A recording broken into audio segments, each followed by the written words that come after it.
As a celebrity Tahsan আপনারা এত মানুষ এসেছিল, এটা আমি বিশ্বাস করবো তখনই যখন আপনাদের নিউজের শিরোনাম এই গান নিয়ে হবে এবং আমার পার্সোনাল লাইফে আমি কি করছি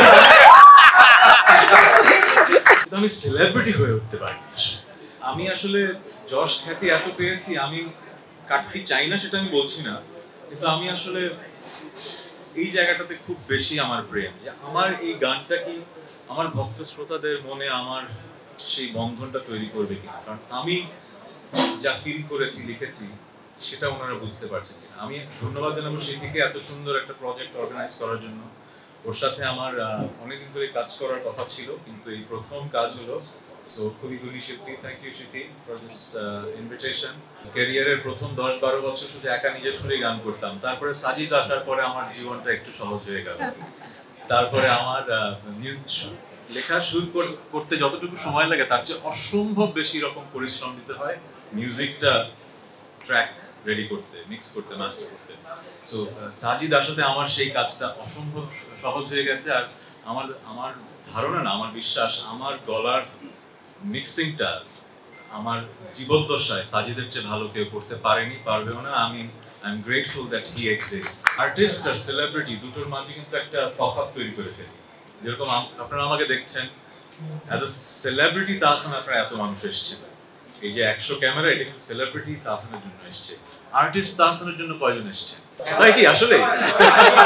এটা আমি বিশ্বাস করবো তখনই যখন আপনাদের নিউজের শিরোনাম এই গান নিয়ে হবে এবং আমার পার্সোনাল লাইফে আমি কি করছি।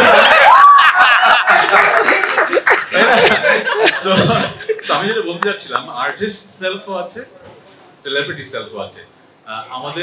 আমি যখন গান শুরু করি অনেক মানুষ আমার গান শোনে, কিন্তু আসলে দেখি যে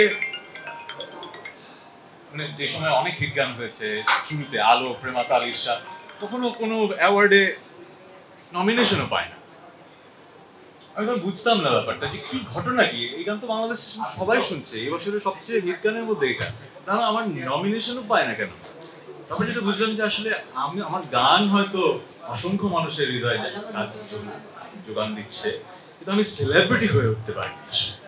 তখন রিয়েলাইজ করলাম যে আসলে আর্টিস্ট সেলফটা যেরকম জরুরি, আমার গান টিকে থাকার জন্য আসলে সেলিব্রিটিও হতে হবে। আমি আজকে আপনাদের অনুরোধ করবো, এত ক্যামেরা এসেছেন আমার জন্য আমি জানি এবং ওনাদের জন্য, কিন্তু এখন থেকে ওনাদেরকে একটু ফোকাস করতে হবে। গান কিন্তু একা করা যায় না, একসময় করতাম কিন্তু এখন সবাই মিলে করি। সো আমি সব জায়গায় এটা বলার চেষ্টা করি, গুণী আর্টিস্টদেরকে আরেকটু প্রমোট করবেন, শুধু সেলিব্রিটিদেরই কভার করবেন।